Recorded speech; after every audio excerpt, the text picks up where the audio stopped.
कसे काय मंडळींनो, इच्छा ब्लॉग चॅलेंज मधलं माझं दुसरं ब्लॉग असा. मी सरकारी दवाखान्यात तपासू गेलो होतो. तपासून झाल्यानंतर माका गावी जायचं होतं, तर गावाकडे चाललं चलत चलत मी येऊन पोचलोय स्टँडात. मी तर देवगडला जाणारी गाडी लागते की बघतच होतं.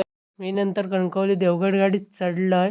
माका एवढ्या मनात आठवलं की देवगड गाडीत जास्त असतात माणसं, ती आज कोणच नाहीत जास्त. तर बसलोय मी गाडीन आपली देवगड दिशा धरल्यानच, आणि मी नंतर कोळशीत येऊन पोचलोय. आणि ही वळण जाणारी कोळशीतनं गाडी तुमका ही माहीतच असतली. ती गाडी म्हणजे कणकवली आयनल गाडी. माझी उतरूची वेळ इली, मी पुढे इलय, बेल दिलंय आणि गाडी थांबवलंय. एसटीतनं उतरलंय राकस घाटीवर. नेऊक बोलवलं होते तर शिरगावात काय काम असल्या कारणाने आम्ही शिरगावात चाललो. शिरगावात आम्ही येऊन पोचलो. थोड्या वेळानं आम्ही शिरगावातला काय काम होतं तर आटपलं आणि आम्ही शिरगाव बाय बाय केलं आणि आम्ही निघालो घरात. आम्ही राकस घाटीवर येऊन आतमधलो रोड पकडला आणि आम्ही आमच्या दिशेने चाललो. तो जातानाचा डोंगर असा लय भारी असा, जबरदस्त असा, एक नंबर असा. आम्ही नदी पण पार केल्याच्या नंतर आम्ही येऊन पोचलो घरात. तर तुमका व्हिडिओ आवडलो असात तर नक्की लाईक करा आणि युट्यूबला सबस्क्राईब करा आणि फॉलो करू विसरू नका. आम्ही सगळे मालवणी.